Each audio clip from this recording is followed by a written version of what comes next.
Oke, baik.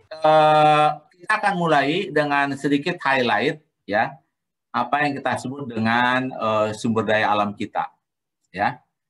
Nah, tentu kita lihat salah satu sumber daya alam di Jawa yang sangat populer ini adalah Bengawan Solo, ya, karena ini punya dampak ya yang sangat besar terhadap ya. Jadi kita lihat di Jawa Barat juga demikian, Citarum ya, Das Citarum ya. Nah, jadi kalau kita perhatikan ya, luas Das Bengawan Solo ini 38.000 km persegi.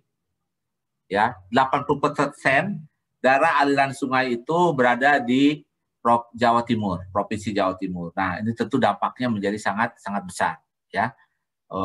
Nah, ini kita lihat ya, Sungai Bengawan Solo ini melewati 4 kabupaten di Jawa Timur ya, dan 3 kabupaten di Jawa Tengah.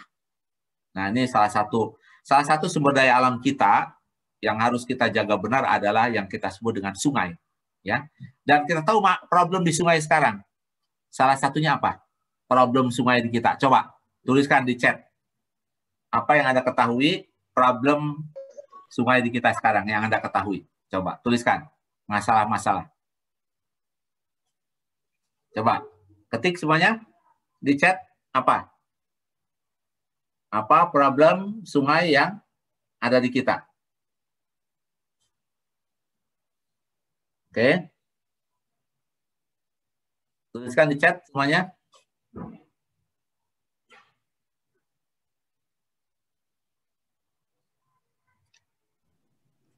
Apa?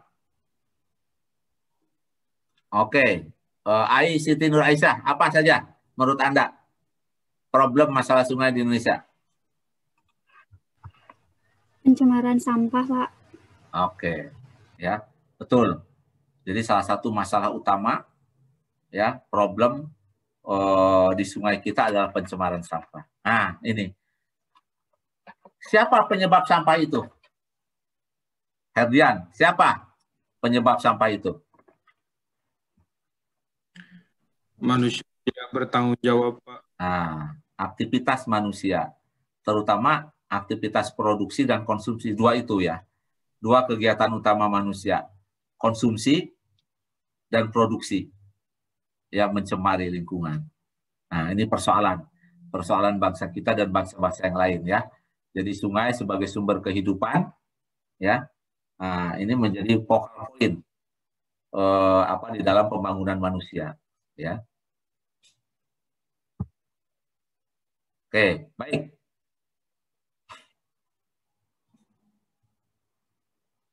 Nah, faktor berikutnya yang menjadi udara kita, ya. Udara kita ini adalah salah satu sumber daya alam. Salah satu sumber daya alam yang sangat penting. Karena udara itu akan menentukan kualitas hidup kita. Nah, ini tolong catat ya, bahwa udara yang kita hirup akan menentukan kualitas. Ya. Nah, terlalu kecil. Nah, karena itu tadi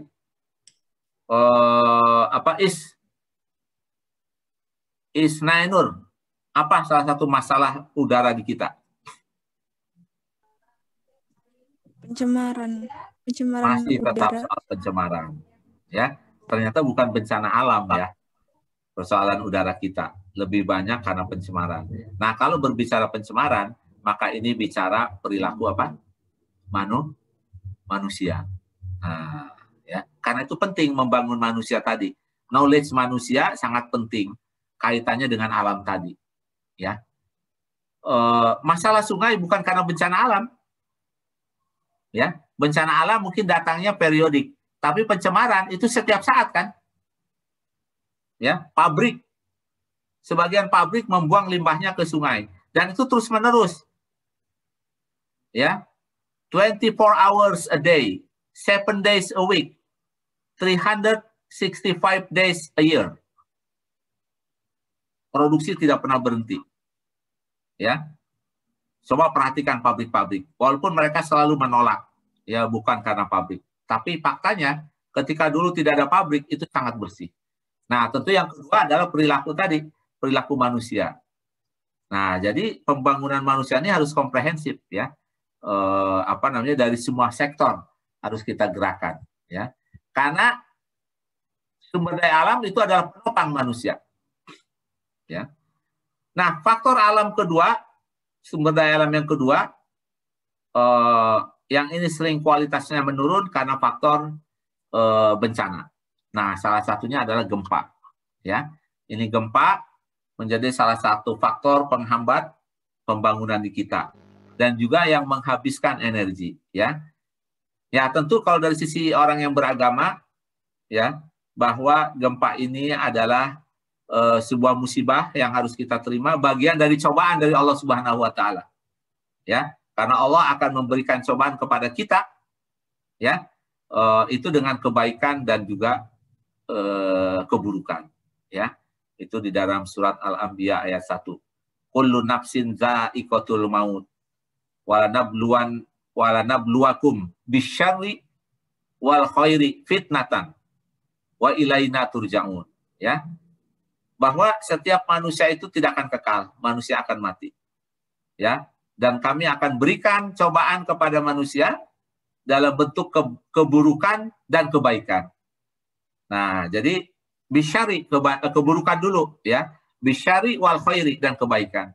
Jadi kalau kita mendapatkan kesulitan ya dalam hidup kita sehari-hari, maka anggaplah itu sebagai cobaan supaya kita dapat membentuk karakter kita yang kuat, mental kita yang kuat, ya.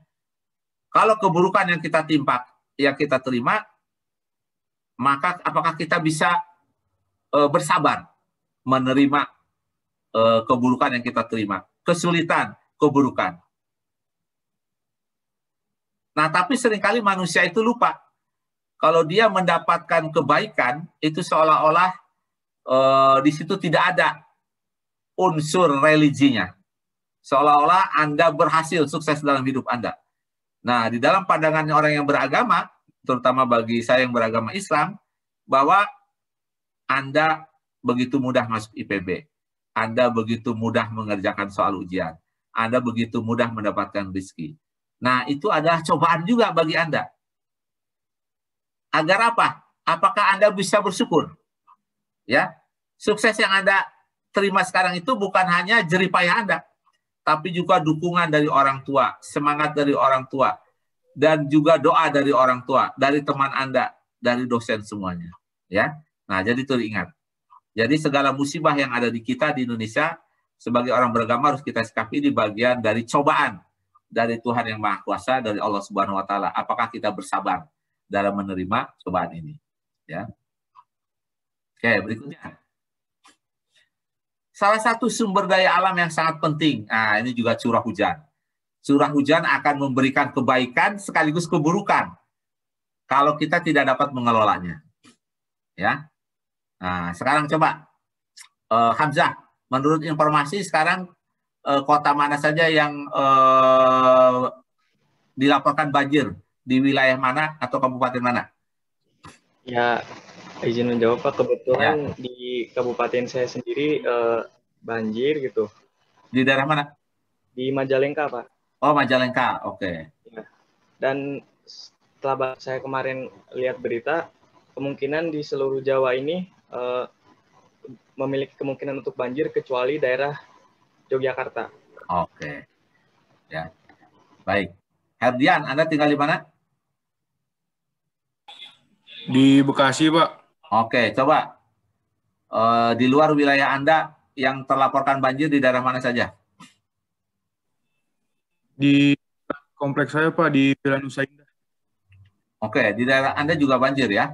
Oke. Di kompleks saya sih alhamdulillah enggak, Pak. Enggak, oke. Di luar itu ya? Oke, di mana lagi yang Anda dengar? Iya, Pak. Daerah banjir.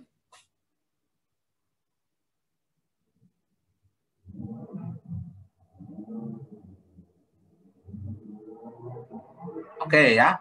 Nah, jadi hujan itu adalah sumber daya alam. Ya. Karena hujan dikelola dengan baik, itu adalah sumber air yang luar biasa. Nah, tetapi hujan juga bisa menimbulkan bencana. Dulu insiden banjir tidak sebanyak sekarang. Dulu itu mungkin abad 19 ya, awal abad 20. Nah, karena semakin banyak manusia, perilakunya yang tidak mampu mendukung mengelola air dengan baik, sehingga terjadi banjir di beberapa titik ya. Nah, jadi banjir itu salah satu penyebabnya karena curah hujan yang tinggi, kemudian ketika dia turun, maka dia tidak mendapatkan tempat yang selayaknya. Karena tempatnya untuk dia berdiam itu sudah dijadikan pemukiman, ya, perumahan, kemudian sungai dangkal, dan seterusnya. Ya, padahal air hujan ini itu kan sebetulnya kalau di gurun tuh luar biasa. Ya, betapa sulitnya orang mendapatkan air di gurun ya. Tapi di Indonesia datang setiap tahun, bahkan sangat banyak sekali. Nah, tetapi hujan yang sumber daya alam yang luar biasa itu ternyata tidak selalu ya dapat dikelola dengan baik.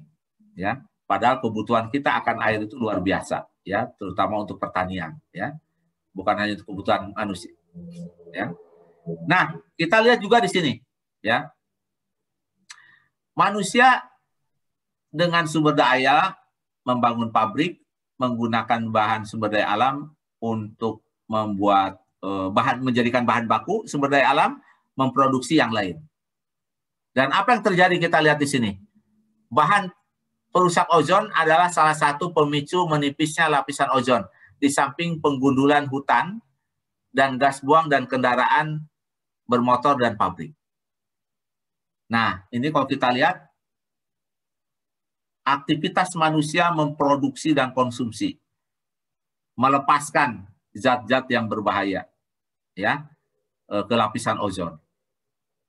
Nah, ini kita lihat ya.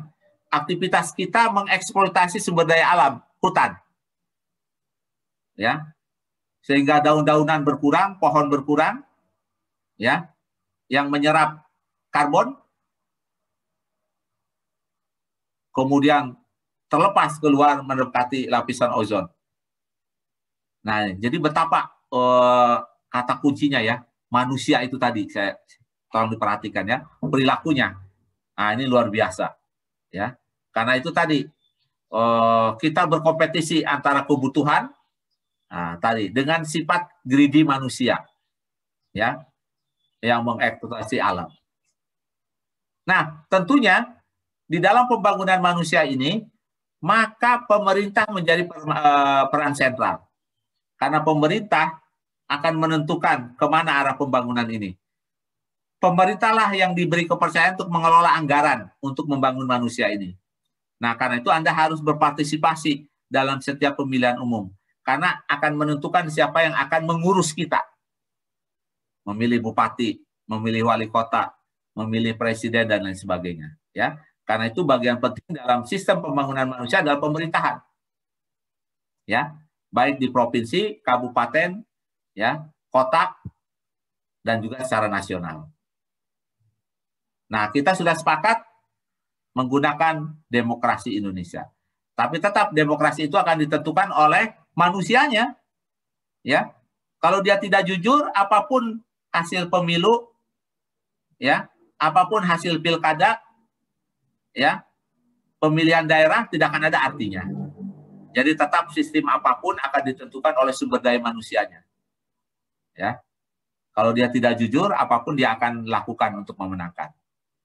Nah, pembangunan sumber daya manusia dengan sistem kita seperti sekarang itu dari kita untuk kita, karena melalui tadi pajak. Ya, kita semua berpartisipasi mengeluarkan sebagian dari pendapatan kita untuk membayar pajak. Ya, saya ulangi, untuk membayar pajak. Kemudian pajak itu dikelola oleh pemerintah, nah kemudian dikembalikan lagi untuk mengelola pembangunan manusia dan juga daya alam. Ya, nah di sini dijelaskan, ya, ada pendapatan asli daerah, kemudian lain pendapatan, ya. Nah, tapi umumnya adalah pajak dengan beragam bentuknya, ya.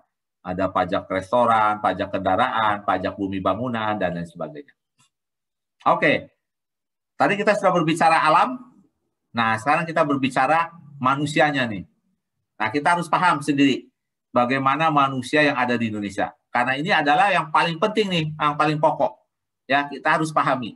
Nah, kita akan membahas di sini penduduk dan ketenagakerjaan. Ya, karena sumber daya manusia akan menjadi modal kalau dia memiliki skill dan punya kesempatan untuk menggunakan skillnya untuk berproduksi dan bermanfaat bagi orang lain. Nah, ini kata kuncinya ya. Jadi SDM tidak akan ada artinya kalau dia tidak memiliki skill dan tidak punya peluang, kesempatan untuk mempraktekkan skillnya. Ya.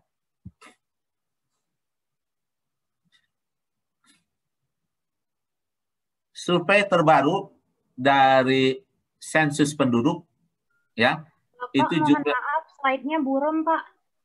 Buram. Oke, mungkin ini jaringan kalau begini ya. Mohon maaf, kalau buram berarti itu jaringan. Oke ya.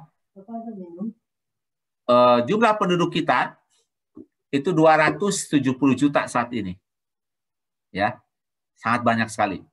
Ya, 270 juta orang. Dan 50, kalau tidak salah 56% didominasi oleh penduduk milenial dan generasi Z dan pasca Z. Jadi orang yang lahir setelah tahun 80-an. Nah, ya. Jadi saya ini udah generasi lama nih. Ya, udah nggak banyak temennya. Jadi yang banyak tuh sekarang generasi kalian dan generasi yang usianya sekarang 40-an. Ya, itu generasi milenial. Itu data yang terbaru ya. Oke, nanti akan saya upload nih semua datanya di course ya.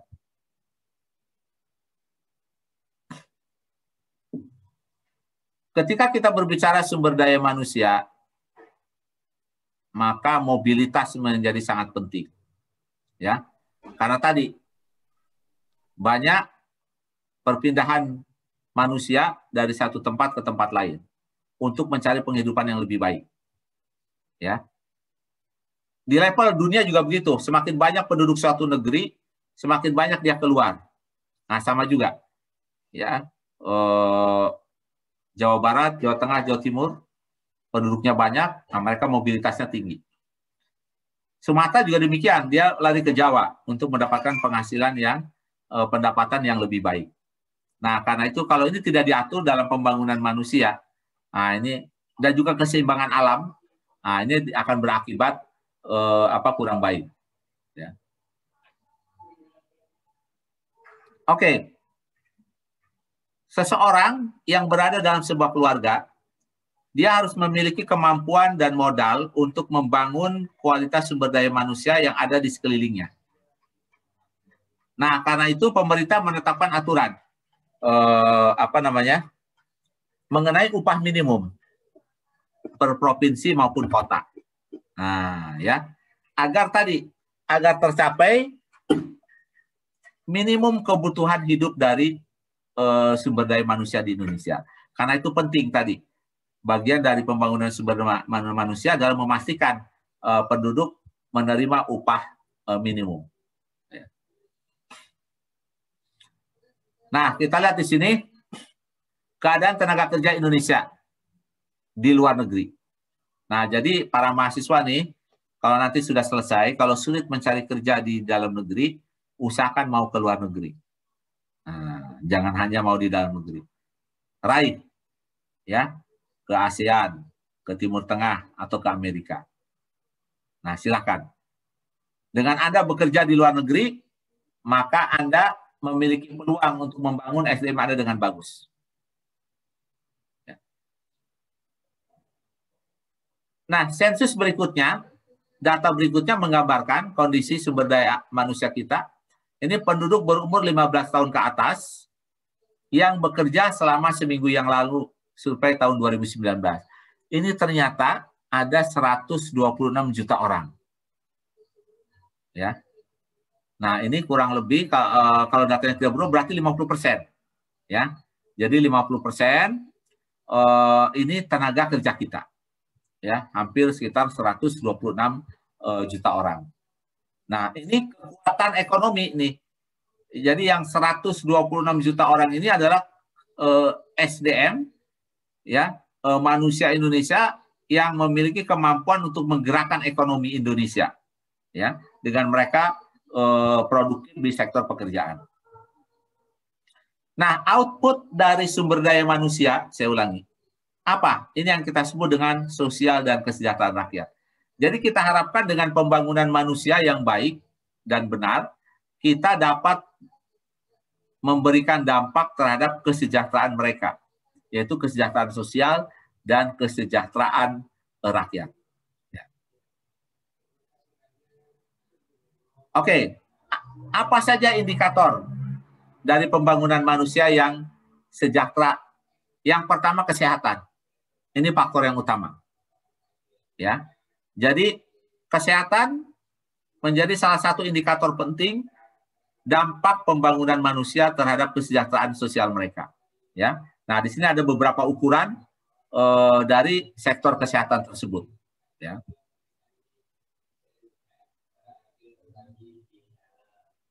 Salah satu indikator dari kesehatan itu adalah kesejahteraan dari balita. Nah, ini juga yang diamati. Ya. Ini ada data-data, nanti Anda baca sendiri datanya dengan detail. Ya.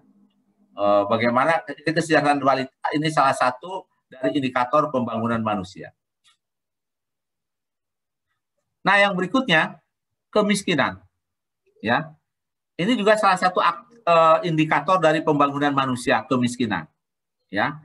Bagaimana data kita, profil kemiskinan di Indonesia pada tahun 2019. Tingkat kemiskinan penduduk Indonesia pada September 2019 masih ada 9,22%. Ini setara dengan 24,79 juta jiwa. Ah, coba bayangkan. Singapura itu penduduknya 6 juta. Berarti orang miskin di Indonesia itu 4 kali lipat penduduk Singapura. Tapi ada juga berita yang menggembirakan. Kalau dari 270 juta penduduk itu, 5% orang kaya, artinya 13 juta orang. Artinya, jumlah orang kaya di Indonesia lebih banyak dari penduduk Singapura. Ya. Karena penduduk Singapura itu 12 juta, tidak semuanya kaya. Tapi saya yakin, itu 13 juta penduduk Indonesia itu kaya banget, benar-benar kaya. Gitu. Nah, inilah hebatnya Indonesia.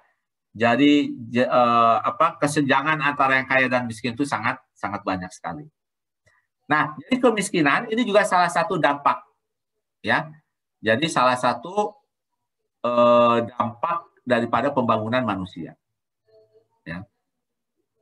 Nah, ini menggambarkan siapa saja mereka yang miskin. Karakteristik dari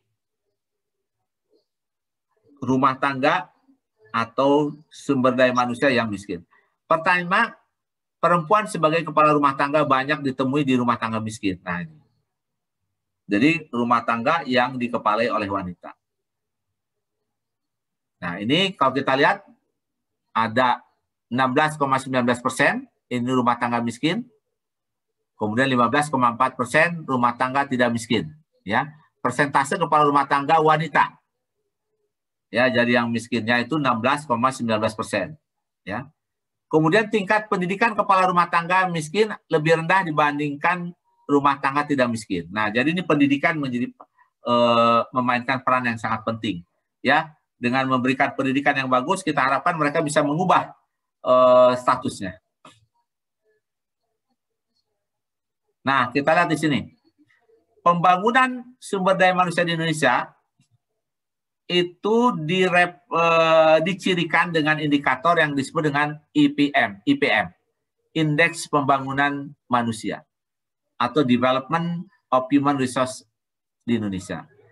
Nah, menurut hitungan, IPM Indonesia itu 2019, ini indeksnya 71,92. Jadi bayangkan kalau yang bagus itu 100%. Nah, kita belum mencapai 80%. Nah, apa saja indikator ya dari IPM itu? Nah, jadi pembangunan manusia, indikatornya apa saja di sini? Oke, yang pertama adalah umur, pengetahuan, ya, jadi umur angka harapan hidup, pengetahuan diukur dengan pendidikan, kemudian standar hidup yang layak. Nah, jadi ini 3. Ya, keberhasilan pembangunan sumber daya manusia di Indonesia ditentukan oleh 3 hal. Jadi usia, kemudian pendidikan, dan standar hidup. Ya, nah, standar hidup tidak lain adalah tadi aspek kemiskinan tersebut. Oke. Manusia di Indonesia sebagian besar aktif terlibat di salah satu lingkungan atau sumber daya alam, ya, yaitu di sektor pertanian, kehutanan, ya, peternakan dan perikanan.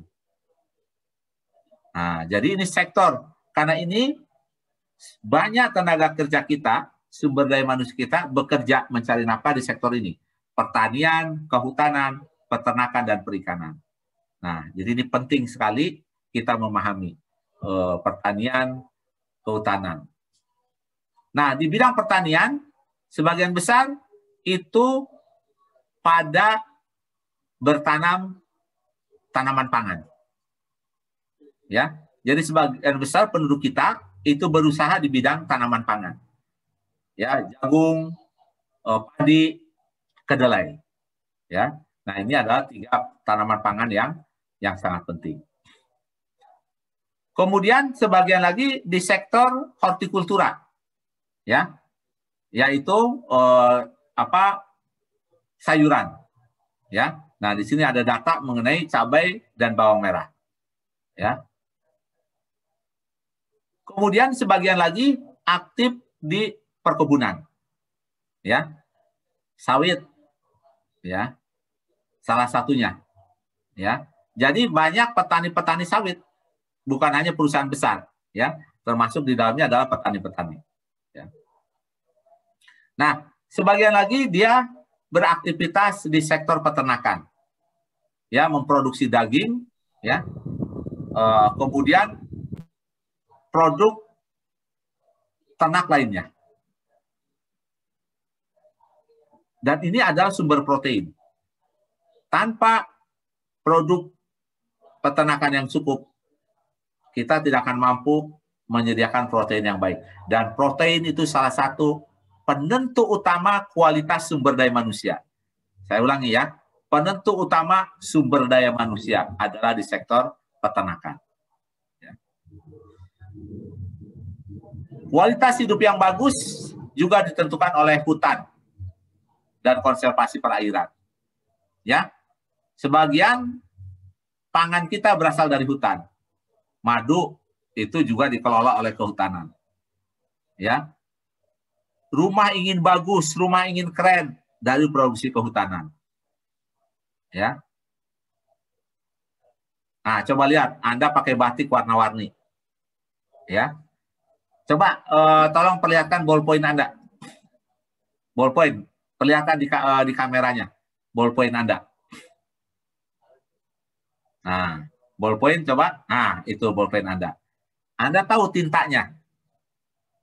Tintanya bahan bakunya adalah dari sumber daya alam kehutanan. Karena bahan baku tinta adalah gambrosin atau gondorukem. Nah, ya. Nah, gondorukem itu dihasilkan dari tanaman kehutanan. Yang itu getahnya diambil, dipakai untuk tinta. Kita punya billboard yang bagus. Foto, nah, dicetak di kertas. Printer, itu karena gambrosin. Ya. Tinta mahal, Mont Blanc, itu menggunakan gambrosin sebagai bahan bakunya. Batik dengan warna-warni, pakaian. Nah, batik kita, itu dari menggunakan bahan baku malam. Nah, malam itu berasal dari gambrosin. Nah, jadi betapa sumber daya alam itu menopang kehidupan kita. Menjadi indah, menjadi ini. Ya. Nah, demikianlah sepintas mengenai highlight sumber daya alam dan sumber daya manusia. Ya. Oke, baik. Waktu kita sudah habis. pukul 11.40. Oke. Bagi yang ingin bertanya silakan. 1-2 orang bertanya langsung saja. Tanyakan ke saya.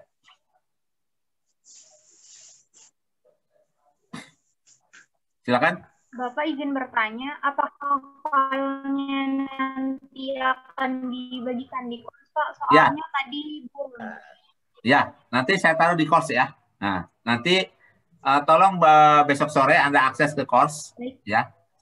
Sekarang Mbak Sri, Iya, Pak. bikin WAG ya. Baik. Bikin WAG, saya invite, kemudian ini invitation-nya taruh di chat ya. Jadi semuanya masuk ke WAG ini ya. Oh iya Pak.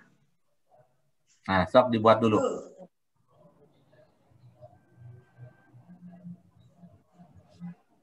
Pak, punten Pak, izin bertanya. Silakan. Ini untuk absensi, kita nanti di IPBM atau foto? IPB Mobile ya? Ya. Tapi kalau ada kasus-kasus tertentu nanti kita cross-check dengan di Zoom. Karena Anda memasukkan nama akan di Zoom. Baik Pak, terima kasih Pak. Karena Zoom belum terkonek dengan IPB. Ya. Tolong pastikan tulis nama sesuai dengan absensi ya. Kemudian jangan sampai salah menuliskan NIM.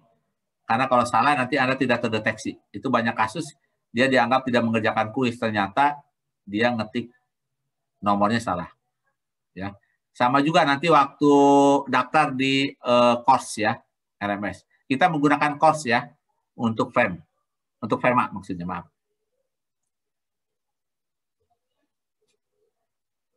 Oke, kita ini dulu ya. Share WAG dulu ya.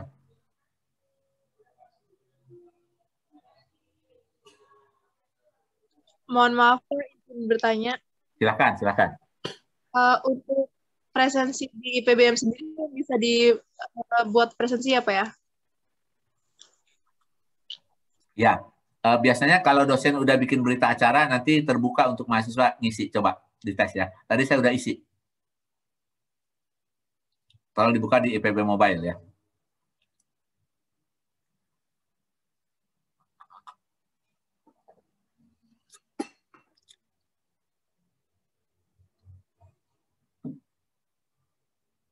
Mas Ri, sudah ada ininya?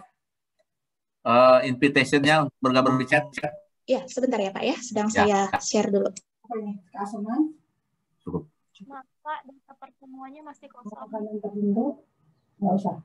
Sebentar, saya cek dulu ya. Udah cukup. Bentar aja. Oke, sebentar ya, saya cek ya.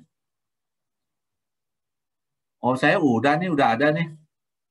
Saya udah ngisi berita acara gitu. Mungkin jaringan kali, Dek. Sabar aja, nanti diulang aja.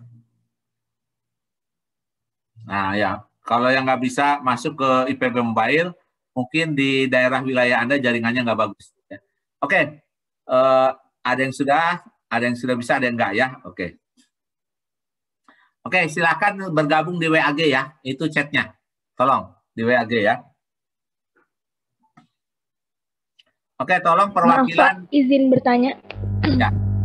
Ya, itu mungkin yang sudah diisi BAP untuk yang kelas Oh IKK. iya, K1 ya. Ya. Iya, betul. Ada satu lagi ya.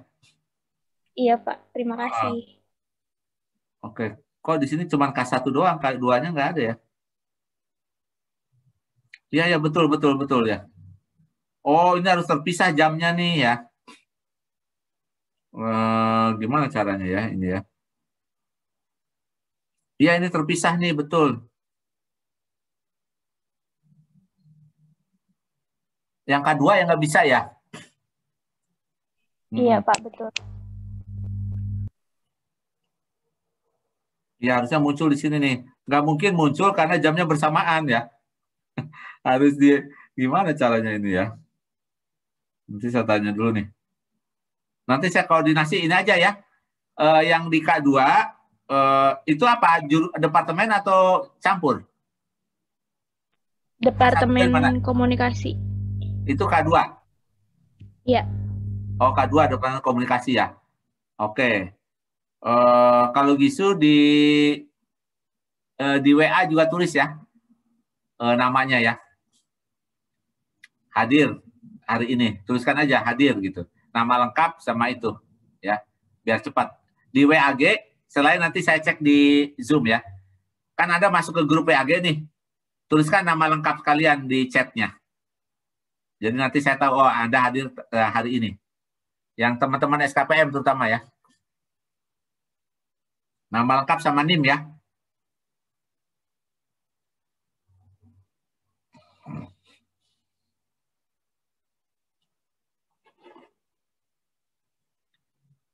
Oke, jadi saya ulangi teman-teman SKPM, nanti di WAG tulis nama lengkap dan NIM hari ini. Berarti kalian hadir hari ini.